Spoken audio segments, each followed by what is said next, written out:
I'm Helena Karabela. I'm a supernumerary faithful of Opus Dei. I've met the work in the late 80s, 1987 to be exact. I live in Oakville with my husband of 32 years. We have 6 children and 3 grandchildren. I'm happy to be presenting this talk at the Recollection. Let us begin with a prayer. In the name of the Father, and the Son, and the Holy Spirit. Amen. Hail Mary, full of grace, the Lord is with thee.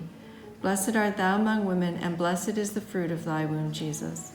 Holy Mary, Mother of God, pray for us sinners, now and at the hour of our death. Amen. Saint Gabriel, pray for us. Saint Paul, pray for us. Our topic today is forging a Christian society. I will begin with a reflection from Saint Josemaria from Furrow, point 302.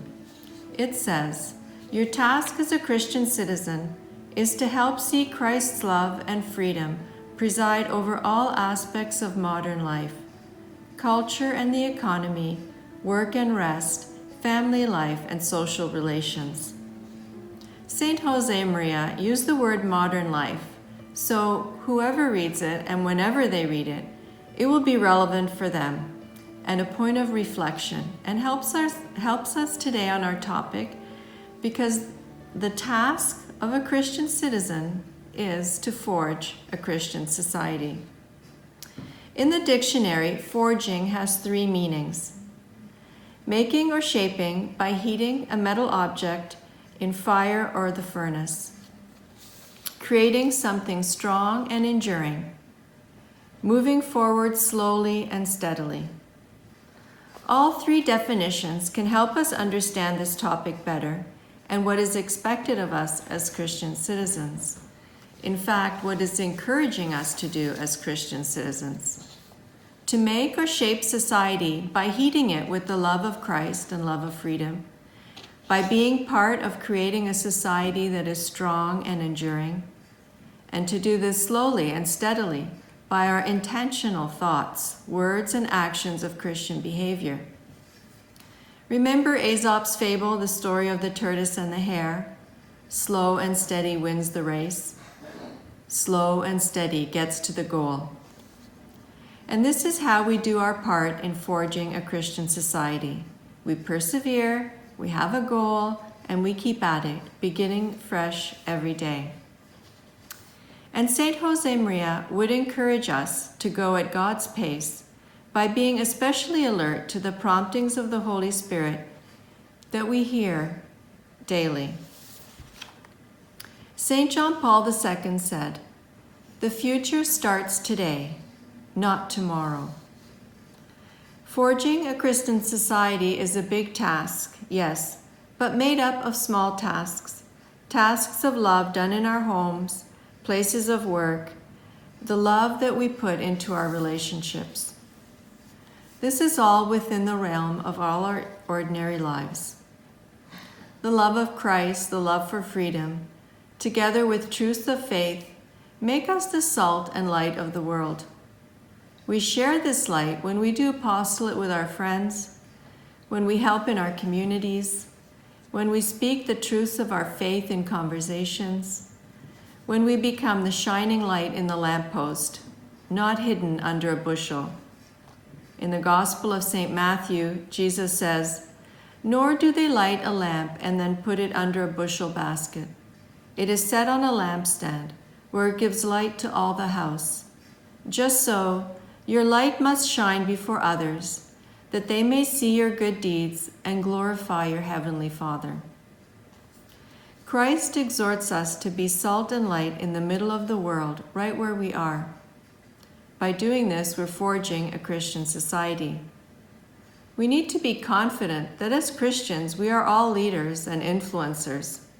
That's a current word, influencers, applied to people on social media who have a big following, maybe 2 million followers. Those are the top influencers.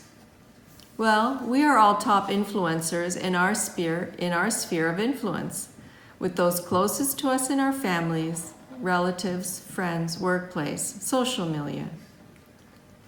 By our efforts to build a society up according to Christian principles, we give glory to God and we bring others to the faith. We help to bring others to the faith.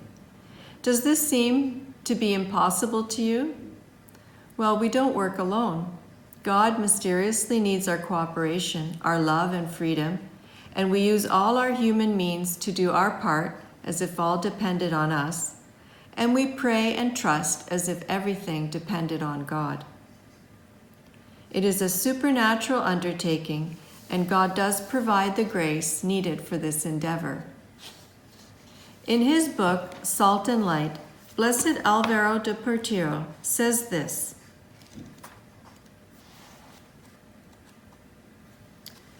"We must bring the Christian spirit to every social milieu. Good intentions won't do. Each of you must imprint a divine meaning on your daily work. And in your spirit of prayer, self-denial, and professional work well done, steep yourself and those around you in the truth of Christ, that he may be proclaimed the Lord of all earthly activities. Faith, there is no room for defeatism or sterile lament about the religious situation in your lands. Set to work with determination. I repeat myself deliberately. Get many more to do the same. Hope, God does not lose battles. I will remind you, using words of Saint Josemaria, if the obstacles are great, grace abounds still more. God will remove the obstacles, using each one of us as a lever. Charity, work with great purity of intention for love of God and souls. Be patient and affectionate towards your neighbor. Seek new methods, take fresh initiatives. Love sharpens the mind." Here's another analogy. What happens when you enlarge a picture on your phone or computer? We've done it all before. You stretch out the picture and all you see are dots and pixels. And these pixels make up the picture. So in the same way, these pixels are needed to build the bigger picture and are the foundation of the bigger picture. All our small acts and words of love done in our homes, in our workplace and surroundings make the bigger picture of society. What could be some ways to forge a Christian society right where we are? We always have prayer, mortification, and action. We can and need to pray for those around us in our society, and we can and need to pray, sacrifice, and offer up our difficulties for those around us in society. And we can and need to act in Christian ways to those around us to forge a Christian society. Our circle of influence includes the family, the workplace, social relations, our local community, and society at large. Let us explore some ideas. We'll start with those closest to us, the family. The family is the foundational cell of society. St. John Paul II said, "As the family goes, so goes the nation, and so goes the whole world in which we live." Family, strive to be a place to love and be loved unconditionally, a place of understanding and kindness, a place of truth, virtue, mercy, and faith. There are many areas of influencing in the many, many little things that make up our ordinary day. Do not be surprised because of areas of struggle and growth in our families. That is normal and natural. That is sanctifying our daily life. We can take those concerns to our moment of prayer and discern with our Lord one or two resolutions that we can put into practice to increase the Christian love, faith, and virtue in our home. Can it be focusing more on the positive than the negative? Did you know that psychologists recommend to give 5 to 7 positive moments of affirmation for every one moment where we make a correction? Do we make good eye contact with the people we see? Have a tender touch and a tender voice? Are we understanding, available, not caught up in our plans and things? Do we see Jesus Christ in those around us? Here's an example I think we can all relate to: how we use our phone. Imagine sitting in the living room and someone needs us. Perhaps we see that as being interrupted. We say, "Okay, later," and go back to our phone. And they leave unaffirmed, perhaps thinking they're not important, not worthy of our attention. Now, if Jesus Christ actually came walking into the living room and needed us, I think right away we'd get off our phone and help. We would jump up. It really makes a difference if we really see Jesus Christ in others. In our workplace, personally living the norms of professional ethics and teaching others is an indispensable and effective way to forge a Christian atmosphere there. Ask the Holy Spirit to guide us to whom we could reach out in friendship and apostolate. Think about our local communities. During this time of COVID, loneliness and isolation has had an impact on the elderly. Is there anyone we can reach out to? Phone, send a note, ask if they need some help. Think about being involved in civic life. Society needs our participation and influence. Many horrendous things are taking place. Attacks on the family and attacks on life by abortion and assisted suicide. Attacks on doctors by taking away their right to freedom to exercise their conscience. Currently, right now, Bill C-7 is in Parliament, and if passed, will give Canada one of the world's most expansive euthanasia laws. Letters and phone calls, signing petitions, keeping up to date, spreading the news, voting during elections. These are all things we can pray about and participate in doing. Those become the pixels in the big picture that God has in his heart and that we are part of creating. Let's be daring.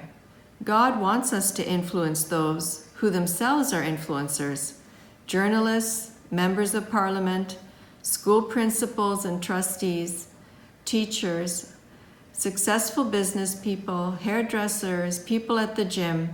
Let's not be afraid to approach these people and start relationships. Especially through social media, we can slowly build up relationships with people. Remember, slow and steady.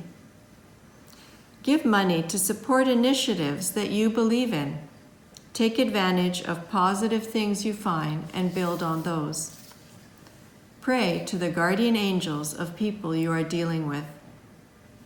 Saint Josemaria encourages us to drown out evil in an abundance of good. It's tempting to think, oh, someone else will do it. But that somebody else might be thinking the same thing, and then nothing gets done. It's better to think, this is an inspiration of the Holy Spirit to me. Let me pray and let me do it. Let us be encouraged in our tasks as Christian citizens to forge a Christian society. Our prayers, sacrifices, actions, and our love make a huge difference. Everything we do is a needed pixel, a needed action in the big picture of forging a Christian society. This is having faith and a supernatural outlook and forging ahead. All this we do with a lot of joy. Pope Francis says the calling card of a Christian is joy. We turn to Our Lady, whose yes to God brought Christ into the world. We ask her, as mediatrix of all graces, to encourage us and provide us with the grace to continue to bring Christ into our world with great joy.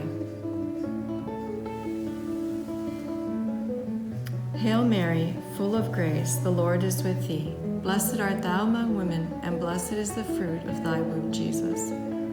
Holy Mary, Mother of God, pray for us sinners, now and at the hour of our death. Amen. Saint Gabriel, pray for us. Holy Mary, our hope, handmaid of the Lord, pray for us.